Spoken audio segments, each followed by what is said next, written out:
Episode 105 of the Hoopers podcast here with another prospect spotlight. Um, I can't always say that I'm very early on prospects, but I can on this one. Adrien Stevens, 2025 guard from Bullis and WeR1. First time I saw you play was at Summer League before your freshman year when you were a chubby little 6'2" kid that stepped in. You That's stepped in what that day because some of the guys in your team were hurt, and you stepped in during the playoffs and played really well. I think you hit three threes in that game. Um, something like that. crazy to see the development, man. But we are on board. So, how's it going today, man? You all good? I'm doing great. I'm doing great. What about yourself? I'm living the dream, man. All right, so we're gonna get started with kind of the warm up. Then we'll get to like the regular meat and potatoes questions. So, first one, what's the best sports drink? Um, I think the obvious answer here is Gatorade. You know, there's so many variety of flavors, and you just can't go wrong with that. So I'm thinking Gatorade for sure. All right, PS5, Xbox, or PC? PS5 for sure. I don't have one, but if I had to choose, I'd choose PS5. Okay. Uh, what's the best basketball shoe? And then what's the best non-hooping shoe? Best basketball shoe. I'd have to say Kobe's. I feel like they give the best mix of comfortability and looks. They're obviously iconic, so I think Kobe's. Or GT cuts. Those are also pretty comfortable. Mhm. Um, and then for best shoe, it's not basketball. It might be Dunks, but I also like Birkenstocks. I don't know if you know what those are, but Birkenstocks like Jesus sandals. I like those because the versatility you can put together an outfit and you could go out and be nice with them, or you could just chill with them. So I really like the versatility with those. So It's either not where I thought you were going with on that one, but that's fine. yeah.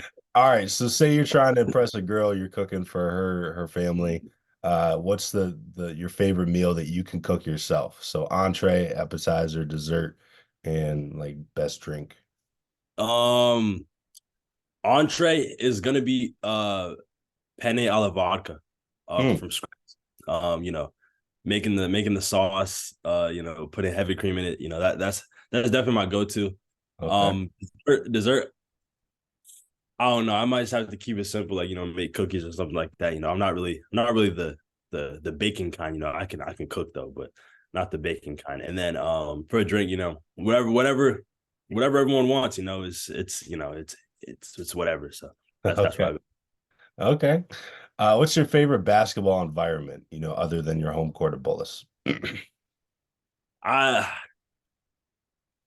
I'd have to say them after, like, playing on the main court, with everyone, a bunch of people watching and stuff like that. Those times are special. And growing up in the DMV, being able to do that, and I've done it multiple times. Being able to be in environments like that has really, been special for me. And not a lot of people outside of the DMV can say that they've done that. So, Mm. so What's the lore behind your fake game-winning shot? which one?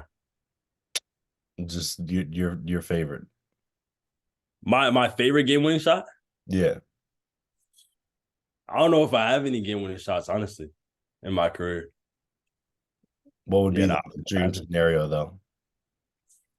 A lot of people would say, like, getting to their bag, into a 3-pointer. But I think it really depends on the situation. But my dream game winning shot is probably like, this wasn't a game winning shot, but we played Sidwell on January 6th. I had like a shot like in the last minute that was kind of like, kind of brought us on top of them in a close game, and that's probably my dream game winning shot.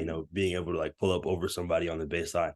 Mhm. Just a mid range shot or getting to the rim, I feel like is more effective and more efficient than, like, a contested three. So All right, tell me about your first dunk. first dunk was my sophomore year. We were in Richmond at a holiday tournament, and we were playing against the Potomac school, and I was having like a really good game and stuff like that. And then I just got a fast break, and that was my first dunk. So yeah. All right. So we'll kind of step into the more serious questions now. First one is, who do you model your game after? I'd say I really like watching a lot of like a mix between like Paul George, Shea Gilgeous-Alexander, and then Luka Doncic. Like, just trying to like model after those three, like on offense. And then on defense, I say like, like Paul George, being able to guard multiple positions and defend with energy, get plays on the ball, just making sure you're involved in every play. I feel like he embodies that. And, that's why I feel like I model my game. All right, so next part, I'm going to kind of talk about your strengths and weaknesses, and then you kind of let me know what's fair, what's not fair. Um, I think right now, like your downhill driving ability is, really next level, and kind of what's put you into the spotlight here. Some of these high major offers, these schools that have come in, and you're a really good shooter from beyond the arc.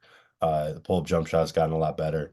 The defense has gotten a lot better. I want to see more from you on that end because you're going to be an undersized guard at the next level, but. I think the handle kind of, maneuvering in tight spaces probably has to improve a little bit. And kind of some touch shots in the paint. Would like to see more of that. But obviously, because you're so athletic, most time you can get all the way to the rim, so you don't have to worry about that part. So anything I left out, anything you thought was unfair?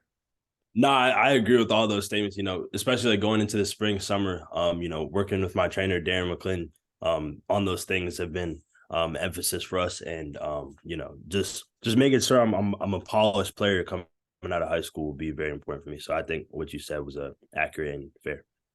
D-Mac is one of the best, man. Shout out D-Mac. All right, so how do you prepare for each game, like the day of? Kind of take me through your routine and how you approach things. It really depends on the time the game is, let's say like we have a game like after school, um, you know, like just say it's Friday night, 7:30 game at Bullis. I'll go home after school, take a nap for a while, and then get up from the nap. I'll go to the mall to Jamba Juice in Montgomery Mall, and I get the same thing every time. It's called the acai primo, and it's like a acai bowl with like they have the acai filling on the bottom, and then they got like blueberries, strawberries, bananas, honey drizzled on top, and granola. And I get that before every single game, like no matter what. Like even if I'm gonna be late to the game, I make sure I get an acai bowl. I don't even care. So so yeah, that's my go-to pregame meal. I get that, come to Bullis, eat that, and then I'll be at Bullis at like probably like 6, maybe 6, and then from there, I'll get some shots up, go back down to the locker room, and then we stretch in the weight room as a team, and then get that done, and then we're in warm-ups, and then we're ready to play. So that's pretty much my game day routine.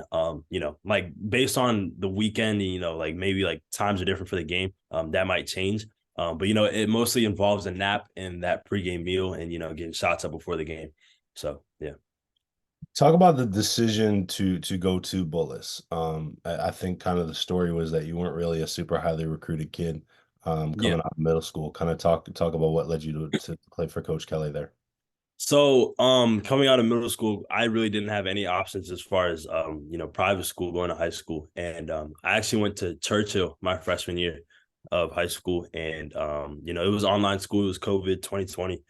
So I didn't like the rule in Maryland is you're only allowed to play 4 years of high school basketball. And so I didn't actually play at Churchill. So that allowed me to, have the opportunity to reclass at Bullis. But the story of how I got to Bullis actually is one of my friends, he used to go to Bullis and they were having like these outdoor kind of workouts. And they needed an extra player one day. And I just happened to be lucky. And, I was the extra player. And that was the first time Coach Kelly had ever seen me play. And, from then on, I just kept getting invited back. And then, like, talks of me actually coming to Bullis were like, starting to get serious. And, it all worked out. I think he really believed in me from day one. And it's evident. And, he took a chance on me. I wasn't highly recruited coming out of middle school, like I said. So, it just worked out great. And then, I'm at Bullis, freshman year, I got hurt, didn't get to play my freshman year. But I feel like he still believed in me and it's always been that way. And I have to give him a lot of props for that. And I wouldn't be where I am now, like anywhere near where I am now without him. So yeah. Yes, sir. Shout out Coach Kelly. I think you just touched on the moment that you're probably going to use for this question, but talk about a time that you faced adversity and some of the tools that you used to navigate through that time period. So in my high school career, I've actually had two knee injuries. One to each knee actually. So the first one, obviously I touched on that. I missed my freshman year of high school with I had to get knee surgery on my right knee. That was tough, but I figured I was a freshman, I wasn't gonna play that much anyway, but it was still tough not getting the reps in practice and stuff like that. So, coming back wasn't, as easy.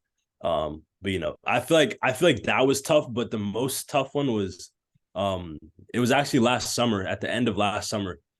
I dislocated my knee at the last AU tournament of the summer. And it turned out not being as bad as I thought, but it was a really scary moment for me because I didn't know what was going on. Like I didn't know how much damage was actually done to my knee, and it was like I didn't know if I was gonna miss part of my junior season or anything like that. And, obviously coming off like a great summer, that junior season was gonna be really important for me, and so that was probably really scary. That was really scary for me. Just fighting through that adversity, and thankfully nothing serious happened, and I was able to come back, in time for basically fall workouts. Um, but yeah, I'd say that's probably like the biggest adversity I've faced as far as not being able to like play. So All right. So talk about your gym schedule. What parts of your game have you been working on the most, and what do you feel like you've added kind of since the high school season ended? um I feel like one thing that never can go away and never can be worked on enough is just being a consistent jump shooter. I feel like I'm like, no matter what, I'm making sure I'm getting in enough shots every day. To the point where I feel satisfied. With how many shots I'm getting up, you can never be a good enough jump shooter, and every team needs a jump shooter. So, as long as you have that in your back pocket, you can really do everything else, and you'll be good. So that, and then I feel like just working on different like ways to get to my spots. Like in the past, like going to that next level, it's going to be harder to get to your spots. You're playing against more athletic people. Um, Coaches watch fit 24/7, know every single one moves. You're going to have to be creative in how you get to your spots, but also find a way to be efficient in doing that. And so I feel like I've been working on that a lot. And then, just also, I feel like transition finishing has also been a really important thing for me, just working on moves, getting open in transition. Getting out on the break, it's easy to like, get out and just try to dunk on somebody, but you really gotta at the next level, like I said, you're not gonna be able to do that. You're gonna have to try to dunk on somebody, but 9 times out of 10, you're gonna have to crafty finish around somebody, something like that. So, just working on that. What do you do that makes you stand out from the competition, and how do you think you're going to contribute to winning at the next level? I think I can bring a different level of energy to the floor every time I touch the floor. I feel like I don't have to have the ball in my hands to impact the game in a positive way. I feel like I can, get deflections, get steals. I feel like I can get shots for my teammates. I feel like I can be that second coach on the court. I feel like that goes undervalued. There's a lot of guys that can score. There's a lot of guys that can, get to their shots, get to their spots. And, like to be able to be different, you have to do that. But also on top of that, you have to, have something that stands out. And I feel like that's what stands out for me, my ability to impact the game without having the ball in my hands. There you go. Tell me a part of your game that you feel flies under the radar or is kind of undervalued by, evaluators, college coaches, etc. I feel like my passing. I feel like sometimes I don't display it like as much as I should, but you know, I feel like my passing and my ability to just get shots for my teammates goes under the radar sometimes. What parts of the floor do you feel the most and least comfortable right now, like physical kind of spots and areas? Um,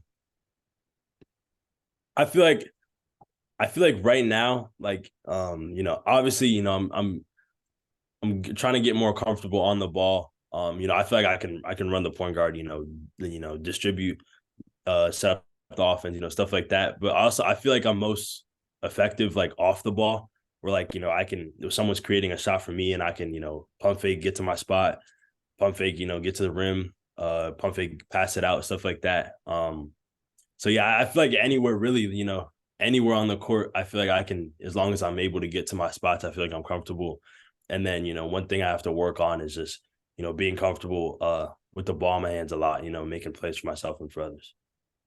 Be because interested. playing off this year playing off Tyler, like Mhm, he has the ball in his hands more often than not, mhm. and most of the time it was him creating shots for me, and so yeah, I feel like I just have to get more comfortable with that going next year. We have a great point guard, great two guards coming up next year. Darren Moore and Angelo. So Mm, yeah, I feel like they'll be able to get their own shots. They'll be able to get me shots, but at the same time, um, missing Tyler is going to be important for me to be able to handle the ball and get to my spots and get other people's shots too. for sure. All right, so rate these, from most important to least important to you. Game-winning assist, game-winning bucket, and game-winning defensive stop. Game winning defensive stop is definitely number one. Um, you know, um, and then game winning assist two, game winning bucket three. It obviously feels good to get a game winning bucket, but when you can see your teammate get a game winning bucket, I feel like that's more important for me. Mhm. And especially being the one that set it up would be more charitable for me than actually scoring myself. And then I feel like the defensive play, that just goes like you don't even have to explain that. I feel like you can't win without playing defense. So, being able to get a win on defense is pretty big. So All right, so kind of talking about off the court now. What are some things that you value? Is it kind of honesty? Is it leading by example? Is it, work ethic, kind of putting the time in the gym? What are some things that are really important to you as a person? definitely work ethic. I feel like I wouldn't be where I am without, work ethic. And also I feel like appreciation is really important, being able to appreciate situations and people in your life that have helped you get in those situations. I feel like that's also really important. And then last thing I'd say is probably acceptance. Like when things don't go your way, being able to accept that and being able to move on. Just being able to that really helps you deal with, things that most people wouldn't be able to deal with because a lot of people don't know how to, really accept the situation that's happening in front of them and they'd rather try to control situations that are out of their control. So I feel like acceptance is really important. All right, so you're heading into senior year. You've got a lot of schools recruiting you. What are some of the criteria that you're looking for in an opportunity at the next level, as far as coaching style, play style, location, what position they play you at, public school, private school, big school, small school. Talk about some of the things that you're looking for. I feel like the most important thing for me is finding the right spot, as far as coaching staff. I want to feel like I'm family there. And it really not like, no matter how far it is from home, if you feel like you have a family there, you feel like you'll be good. Um but I feel like one of the most important things for me is definitely going to be getting the best of both worlds. Whether that's being, best opportunity to make it to the next level, being a professional basketball player, but also, having the best opportunity to have like a very successful professional career outside of basketball. And so, wherever I can get the best of both worlds would be very important for me. Um, so yeah, that's probably the number one thing. As for, like play style, I feel like getting out on the break, fast offense, really just players. I mean, coaches that, let their players be players, coaches that don't try to overcoach their players and stuff like that. I feel like that's important for me. And then, really like I said, really having that family feeling, really having that, togetherness vibe, is really important. So. All right, next is, tell me some about tell me about some of your interests and hobbies off the court. Like if basketball didn't work out for you, God forbid you had an injury, today, if your career ended tomorrow, what would your plan be?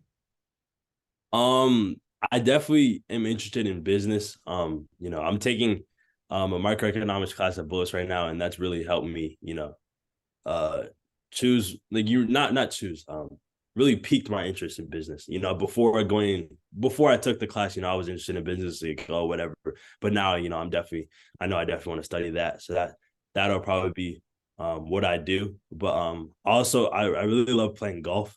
I'm a big golf guy. I like playing golf. Listening to music. I like nature a lot. I like going out in nature.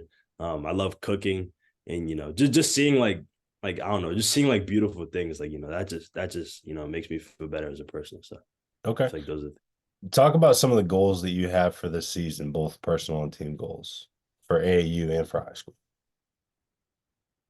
for AAU, I feel like I mean not even for AAU, for overall, my basketball career going forward, my number one goal is going to be to win, at the highest stage. So for that, for AAU, that's the Under Armour championship. That's one of my goals. For Bullis next year, obviously IAC, stuff of that nature, just winning. And as far as like personal goals, I just like always say to myself, as long as I'm better than yesterday, then that's a win for me. And so, that's gonna be, something that I'm gonna be saying to myself all summer, fall, winter, just trying to be better than yesterday, is a big goal for me. And I feel like that'll, be something that I rely on a lot. What has been your happiest moment on a basketball court so far?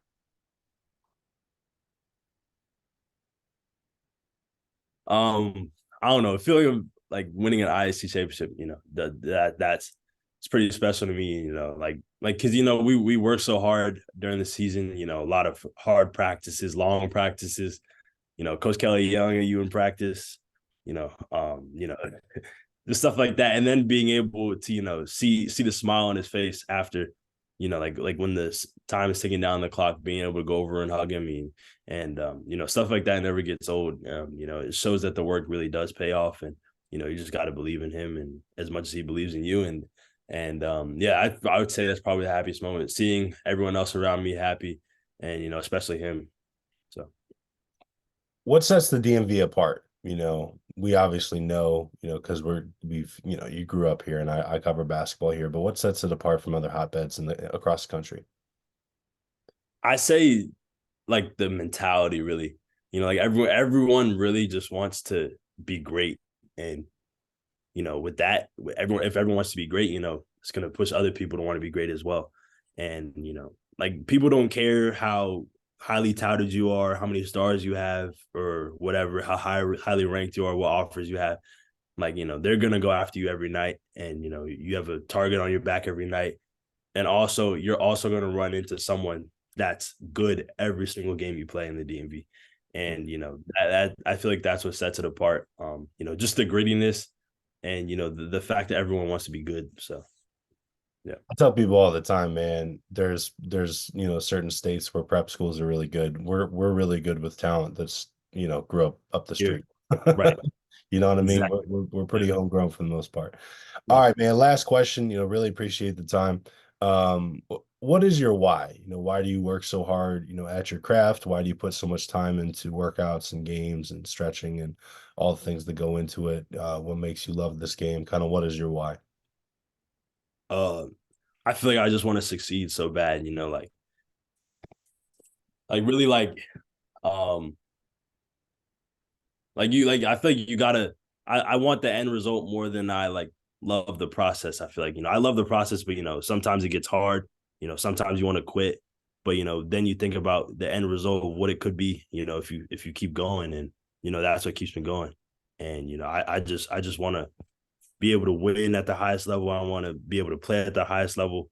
All that keeps me going, and just having that opportunity, and every year I go forward, like seeing that it can become true more and more is what keeps me going. So yeah. All right, man. Really appreciate the time. The point of this podcast is to spotlight players that I think are much better than their national ranking kind of shows. And if I'd done this interview last year, it would have been better for me because I think you were unranked kind of going into the summer last year. Yeah. But I think that there's much more room for improvement, and you definitely can climb some higher heights, and I think some more high level schools will get involved over the spring and the summer. So really appreciate the time and look forward to watching the summer next year. Yes, sir. Appreciate it. Thank you.